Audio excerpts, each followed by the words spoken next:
राबिया को इंसाफ दिलाने की मांग अब तेज होती जा रही है। घरवाले पुलिस की जांच को लेकर लगातार सवाल खड़े कर रहे हैं और एक बड़ी साजिश के तहत राबिया की हत्या बता रहे हैं। राबिया को इंसाफ दिलाने के लिए पिछले 2 हफ्ते से लगातार कैंडल मार्च और विरोध प्रदर्शन किए जा रहे हैं। लोग मामले की जांच सीबीआई से करवाने की मांग कर रहे हैं। 27 अगस्त को संगम विहार इलाके की रहने वाली राबिया की फरीदाबाद के सूरजकुंड इलाके में ले जाकर बड़ी ही बेरहमी से हत्या कर दी गई थी।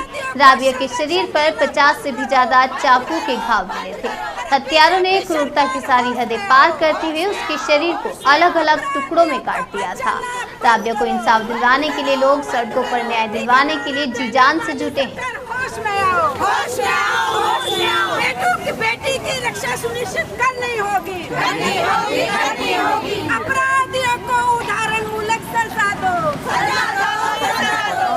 अपराधियों को उदाहरणमूलक सजा देनी होगी।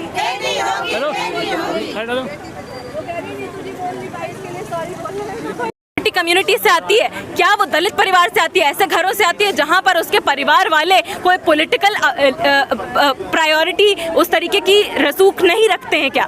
तो उस तौर पर एक साफ साफ भेदभाव होता है औरतों के साथ।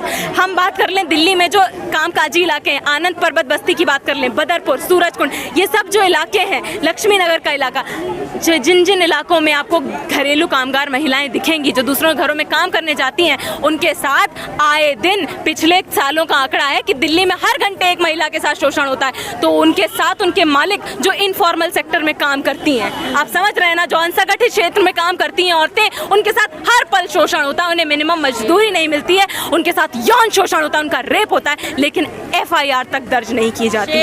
तो साफ सी बात है कि भेदभाव दिखता है कि पुलिस किसका केस दर्ज करना चाहती है, किसका नहीं दर्ज करना चाहती, और दर्ज करती भी है तो आखिर उसको न्याय मिलता है कि नहीं। दिल्ली सरकार से कोई समर्थन मिल रहा है? नहीं। देखिए साफ सी बात है कि अभी तक केजरीवाल, मोदी, शाह की कोई भी सरकारें हों इस केस पर, या आप देख लीजिए किसी भी, जब देश की बेटियां मेडल लाती हैं तो सबसे पहले credit thank you Modi ji बोलो ना, ये बोलने के लिए मोदी जी स्क्रीन पर तुरंत आ जाते हैं। पर जहां देश की बेटियों का बलात्कार होता है, जहां उनके साथ शोषण होता है, तो उनके मुंह पे ऐसे ताला लग जाता है, एक शब्द नहीं निकलता उनके मुंह से।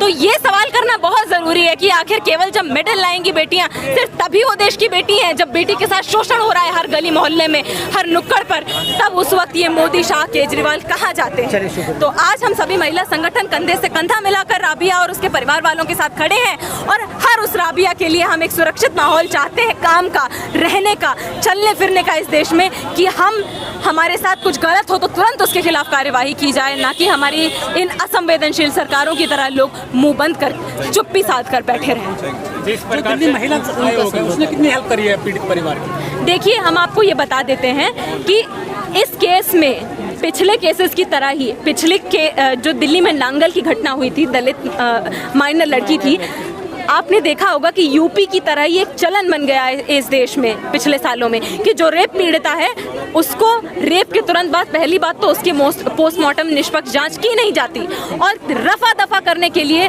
जबरन उसका अंतिम संस्कार कर दिया जाता है। तो राबिया के केस में भी जो पोस्टमार्टम रिपोर्ट है उसमें बहुत धांधली की गई है, सही पोस्टमार्टम रिपोर्ट नहीं जारी की गई है और पुलिस प्रशासन साफ साफ केवल जिस व्यक्ति ने अपने आप को पुलिस के सामने सरेंडर किया है, मतलब कल्प्रेट के तौर पर, केवल उतने से ही मामले को रफा दफा कर देना चाहती है, क्योंकि वो जांच नहीं करना चाहती। जी, जो हमारे देश में क्या महिलाओं को न्याय जात धर्म के आधार पर मिलता है क्या? देखिए हमारे देश में सबसे सर्वप्रथम तो वर्ग के आधार पर आपको जांच मतलब न्याय मिलने की संभावना है। अगर आप अमीर परिवार से हैं और अमीर में अगर आपके पास पॉलिटिकल भी कुछ आपके पास कॉन्टैक्ट्स हैं, तो एक प्रायोरिटी के बेसिस पे पहली बात तो संभावना ही कम है कि आपके साथ इस तरीके का शोषण होगा। उस कम संभावना में अगर आपके साथ होता है तो आपके पास मतलब पॉसिबिलिटी ज़्यादा है आपको न्याय मिलने की। वहीं अगर आप निचले मध्यम वर्गीय परिवारों से आते हैं, ठीक है, अगर आप उसमें दलित परिवार से आते हैं, ठीक है, आप माइनॉरिटी कम्युनिटी से आते हैं, और अगर आप निचले वर्ग के परिवारों से आते हैं, आप किसी घर में काम करते हैं घरेलू कामगार की तरह, या फिर आप किसी के खेत पर काम करते हैं एक दलित कामगार की तरह, तो आप ये समझ लीजिए कि आप FIR लिखवाने जाएंगे तो वहाँ आपके साथ दोबारा रेप हो जाएगा। इस तरीके की हमारे देश में दिल्ली के प्रदेश में भी इस तरीके की हालात लेकिन मौजूद है। मैम, जो दिल्ली पुलिस है उसको उदाहरण दिए जाते हैं पूरे देश में कि सबसे बढ़िया पुलिस है दिल्ली की। आप एक बात बताइए, 2012 में निर्भया कांड हुआ, कितने साल हो गए? 9 साल हो चुके हैं। आज भी अगर आप किसी से पूछेंगे, किसी औरत से छोड़ दीजिए, पुलिस स्टेशन में जाके पूछेंगे कि वन स्टॉप सेंटर कहाँ है, कहाँ मिलेगा, तो वो नहीं बता पाएंगे, क्योंकि आज भी वन स्टॉप सेंटर नहीं खुले हैं। जो खुले भी हैं वो इतनी खराब हालत में है, और जो पीड़ित हैं, जिनके साथ रेप होता है, उन्हें पता भी नहीं है। और पता कैसे चले? जब वन स्टॉप सेंटर खुलेंगे तब तो किसी को पता चलेगा ना कि यहाँ पर इस तरीके की सुविधा है।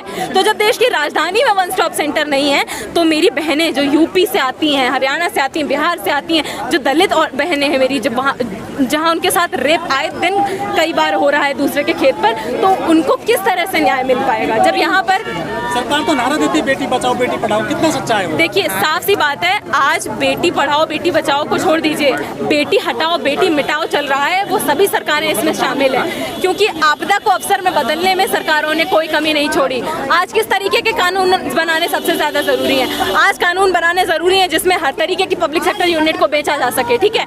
कॉर्पोरेटाइजेशन अपने चरम पर बना हुआ है, ठीक है। जो कृषि कानून आए हैं उसमें भी पूरी तरह से कोशिश की गई है कि जो निचले तबके हैं, जो कृषि समुदाय, जो मजदूर वर्ग की औरतें हैं, वो एक साफ तौर के डिसएडवांटेज पर रहे हैं। तो महिला सुरक्षा, महिलाओं को न्याय मिलने की जो एक प्रायोरिटी होनी चाहिए सरकारों की, वो साफ सी बात है कि वो बहुत पीछे जा चुकी है। और उसके लिए आज हम महिला संगठनों, इसलिए हम सड़क पर उतर के आए हैं, क्योंकि ये आवाज़ देते हुए हमें सरकारों को याद दिलाना ज़रूरी है कि ये सत्ता में बैठे नहीं रह सकते हैं आप इस तरह से आँख मुँह नाक बंद करके, क्योंकि महिलाएं और खासकर दबी कुचली समुदायों से आने वाली महिलाओं के साथ इस तरीके का शोषण और असंवेदनशीलता हम महिलाएं संगठन हम बर्दाश्त नहीं करेंगे, और हम इसके खिलाफ